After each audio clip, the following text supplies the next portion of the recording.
Alrighty.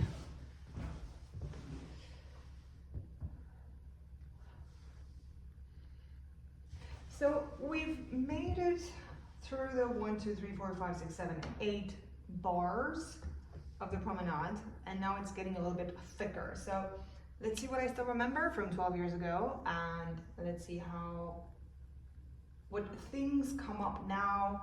I'm already seeing some back and forth. I really need to look in the dictionary to see how this is called. Back and forth. There's a technical name for this, but forgive me, I don't think in English when I work anymore. We call it a whistle note. So, this is the melody.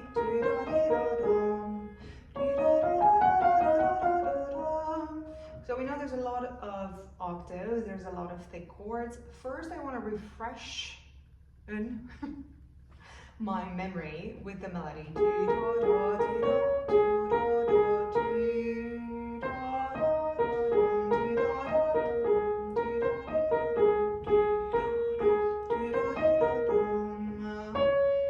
D flat major.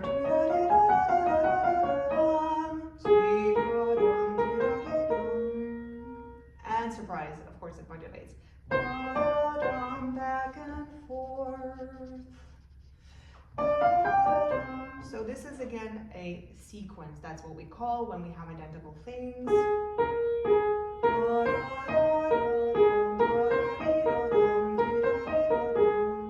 And then the second time is.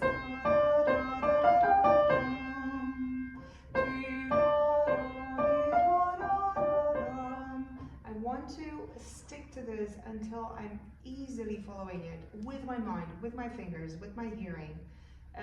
And it really does help to sing out loud, not so that we become Maria Callas, but so that we can use multiple layers and connect those layers with one another in our brains so that we can get a whole of what this piece will eventually become. So, going back.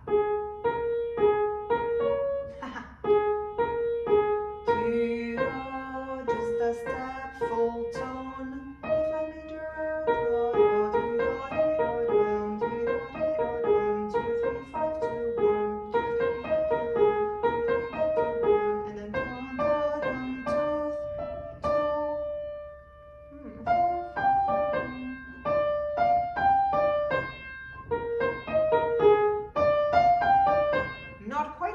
is it? Because if I say here 2, 3, 5, 2, 1, so if I make it a 5-note position, and here I realize it's a 2, 4, 5, 2, 1. So if it were identical, it would be, but no, he's changed his mind. So there is an exception. They're not perfectly identical. Very important to realize really soon.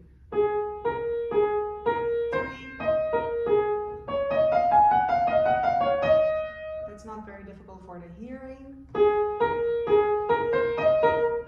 Second one, 4, 5. So what helps me remember is that the first time around there's a 3, and the second time around there's a 4 being used. And that also it's cut suddenly to start at the F major when it goes back to the F major. So this back and forth is actually the dominant to a D flat major, which happens here, but not for long. This first time around is with a 3. Cut suddenly to the second one, which is a dominant on a C, going to the F major in a moment. 2, 4, 5, 2, 1. So we have 4 bars so far. Let's see if we can do this in octave.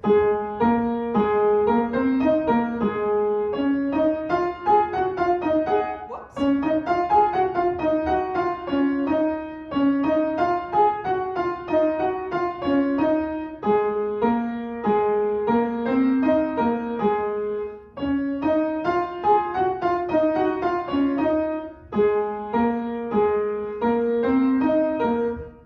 To the F major.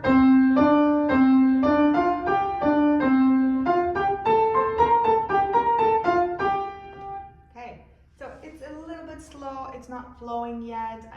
My hands need to get used to it again. My hearing needs to anticipate a little bit faster. So let's stick to this. D flat major. Recap. Sudden cut. Moving to the dominant of F major. 4.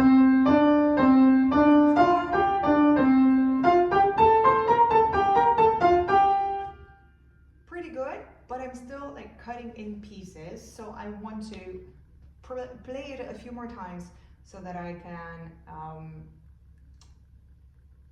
fasten the thinking process, and so that the brain can get used to thinking a little bit faster than this. So let's see how it goes. A flat major dominant to the D flat major that I'm going towards. Back and forth. The first time around the 3. So you also see I'm repeating to myself the key points, the differences between the first time around and the second time around. The first one's with a 3, the second time was with a 4 finger. In a 5-note position. Even though I am now playing in octaves, I'm thinking about the 5-note position. So I'm always simplifying the way I think, because for the brain it doesn't matter that you play octave or that you play single notes, it will still listen to one melody.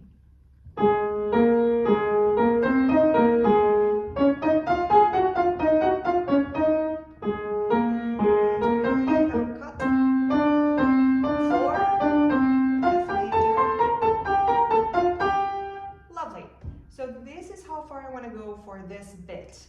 I'm not going to continue until I make this one complete. So I'm looking at the chords, what notes I'm missing in between, and then eventually looking at the left hand and eventually adding the hands together. So think tiny bits, and you want to bring those tiny bits as far as you can, and then leave some room in between. So I worked on the first page, and now I'm looking at these next 4 bars, and I'm not going to try and play through yet because my mind is not there yet. I first want to be able to comprehend what's happening.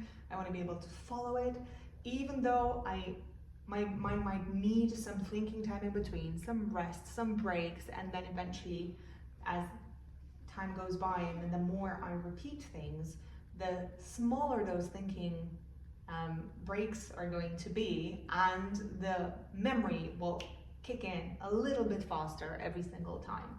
And how long that takes? Well, it depends. Definitely longer if you're playing a piece for the very first time. I definitely feel some sort of recognition, some sort of, oh yeah, I've done this before, in my brain, in my body. There's no alertness. It's not the same alertness as when approaching a new piece of music, because the brain doesn't like new. The brain wants to keep you nice and safe and alive, and everything that is new is potentially dangerous, and that's why there's so much resistance when we try to memorize, because new is, yeah, potentially bad for you. So about that also, you want to make sure that you're breathing, that your body's relaxed, that there's no physical tension, that you're not clenching anything, not the jaw, not the legs. Usually the legs come up. I see for a lot of my students heels coming off the floor. So those are all signals that the body is tense. And when our focus goes elsewhere, so on a piece of music and trying to remember music and chords and sequences and passages and everything, the focus goes away from the body. But we want to do it simultaneously. We want to check in with ourselves, like, am I sitting right? Are my feet on the floor? Am I relaxed? Is my belly relaxed? Like, really let the belly go as wide as it needs to. Make sure your clothes are not too tight. Make sure you're able to breathe normally, because all of that influences how you perceive the music and how much you're able to absorb. So as long as the body is relaxed, the brain feels safe and it will open itself up to receiving new information. But as soon as there's tension in the body, this tells the brain unconsciously that you're not safe, that you're not okay, that you might be in danger, which shuts down the prefrontal cortex, which is responsible for remembering, for thinking logically. So make sure that you feel safe, that you feel relaxed, literally, and check in every now and then with yourself to see, can my legs be, my back, my shoulders, my belly be more relaxed? Is my jaw relaxed? And make sure you're not squeezing the jaws together, because that might send mixed signals to the brain from what you're actually trying to achieve. So moving back, playing once more after all this blah blah, once more just the octaves. No, it's a 2 and a 3.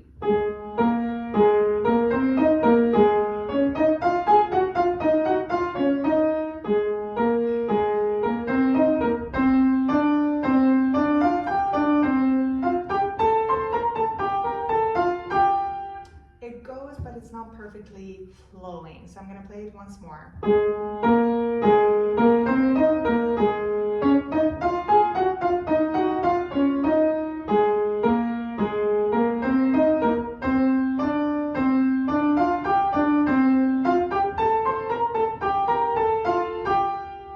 Very nice. That feels good. So now I want to look at what's in between.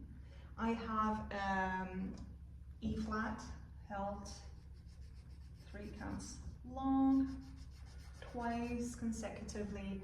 So when I have notes that are identical after one another, I use a yellow pencil just to help myself visually. I haven't done it the first time around, but since then I've changed the way of working, especially because I'm working with beginners and some children. So it helps to put some colors on and to see how this can also click on a visual level. So not just using the hearing, not just using motorics and muscle memory, but also using the visual. So yellow for notes that are the same. For these back and forths, I use an orange, but if you want to go that way, you can also choose your own colors.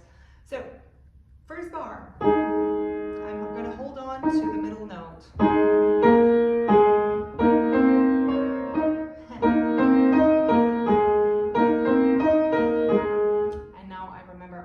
Actually have to play the E flat twice, so it's impossible to actually hold it all the way through the bar, so I'll have to let it go. That's clear. Then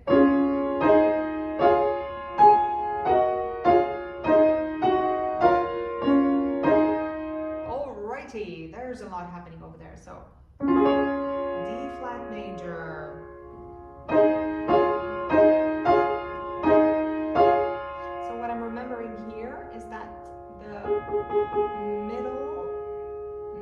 note, the second finger, stays on the A flat, so the middle notes are doing this. So while the notes are going up, the octaves are going up, the pointer finger, the second finger, will be the one that stays. So I'm going to make a visual note out of that using my yellow pencil to aid my memory. Yes.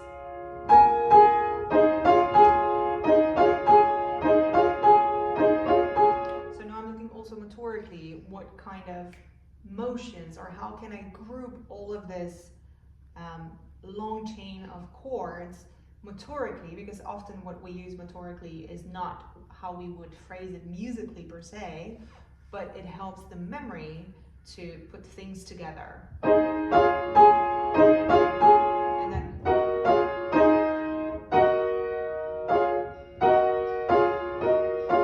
so what I remember here, what I notice here, is we have a first inversion chord, and then it also goes down. So these are identical. It's a 1, 2, 4, 5, 1, 2, 4, 5 position.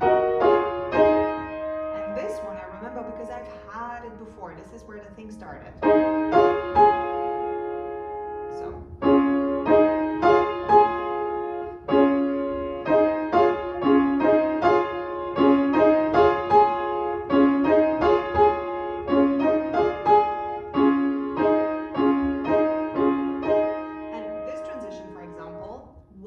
An octave going up, one tone higher, the middle notes are moving thirds. So where my third finger used to be is where my second finger is coming.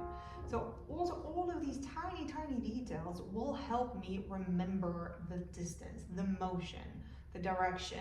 So I don't always name the chords. Sometimes it's very obvious, sometimes it helps, but if I'm going to try to name every single chord that the music goes through, it's also going to be overwhelming for the brain.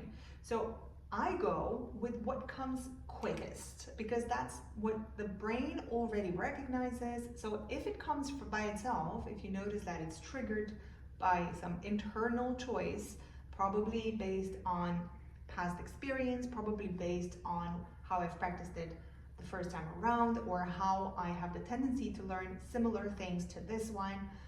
If it comes by itself, just trust it. Trust the natural intelligence of your body, of your existing knowledge. And don't try to force it, don't try to add things on top of it. If it works, don't try to fix it. Don't try to change it. Don't try to question it, but do try to understand how it works and why it works. So, octaves are going just one tone higher in a major tonality, D flat major, but this is what happens to the middle notes.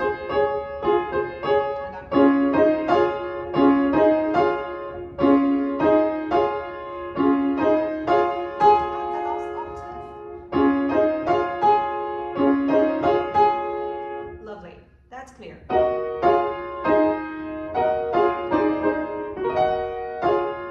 Again, just 3 notes going down. First inversion, second inversion.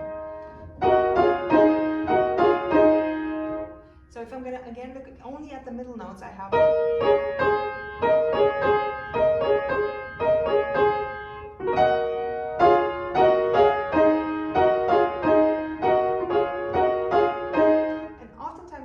mistakes, once you've had your melody in your memory, the mistakes tend to happen in the tiny details that get sometimes ignored, like in the in-between notes. So if I know these are going parallel down, and by the way, they're both black notes, also something that jumps out, that presents itself.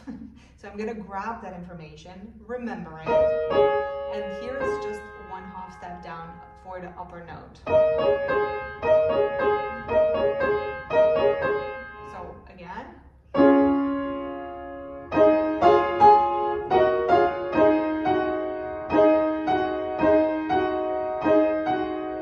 Repeat.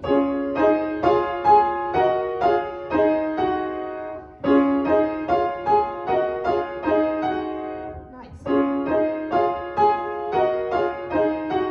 What's next?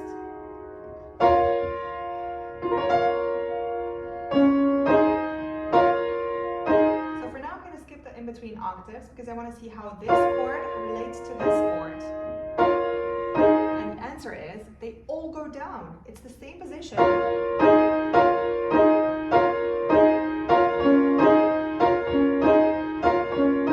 And when I'm ready to add that in between octave, it's not going to stay in the way of how I connect this to here. So, that was a lot of information in just one bar. So let's see how we connect this once again.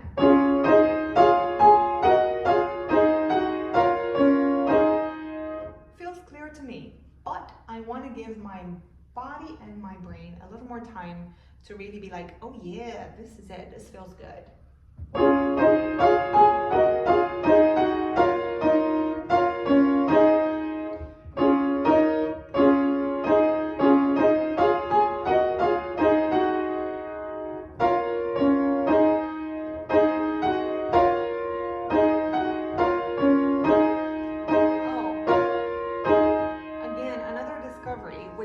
Obvious the first time around. I need my orange because I'm noticing that the chords here are going back and forth, identical. So if you're ignoring the octaves, these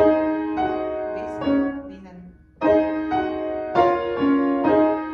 so if we remove the octaves and play only the chords, we have an up and down, moving away and coming back to where it was. I bet I knew this at some point, but it hadn't jumped forward up until this moment. at this second time revisiting the score. So let's see how that feels now.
Doesn't work quite as you planned, you want to work like a detective or like a doctor.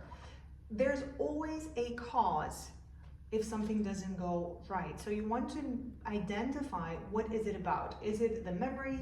In this case, it was the fingers. I hadn't activated clearly enough that I'm using the same fingers and I'm not going to be switching to a different one. So I just copy paste the same fingers from one chord to the other and hold it while I'm coming back to the initial one.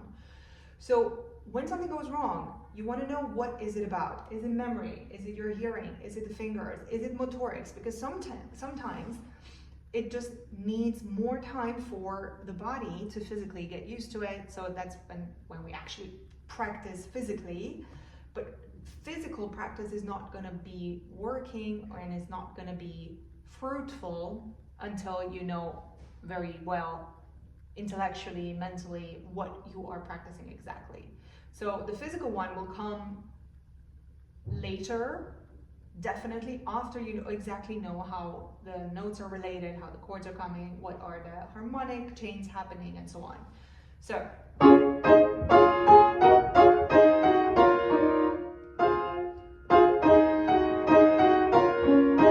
this is clearly something that is going to require a little bit longer. I'm going to be working on this a little bit more, but I do want to have a quick look at the second one, and I want to know if the chords and the connections that I've discovered the first time around will be applied the second time around as well.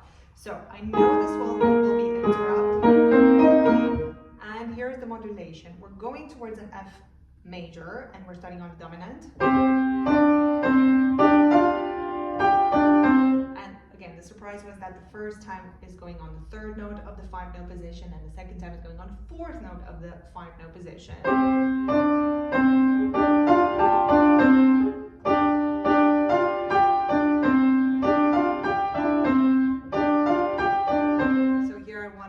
Down some fingers. I'm going to play this octave with the 5 and then I'm going on a 4-5.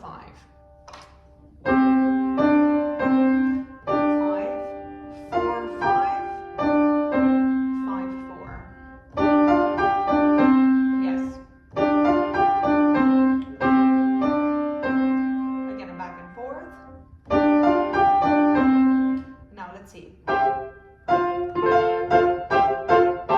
The connection the first time around was going from this to a 3rd for the middle notes. And now that I'm in F major, hallelujah, it's the same.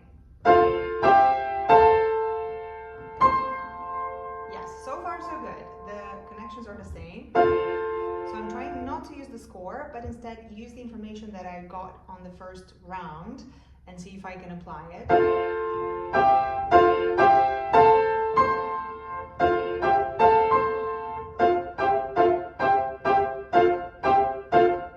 This motorically needs some repetition for my fingers to easily be able to find the way.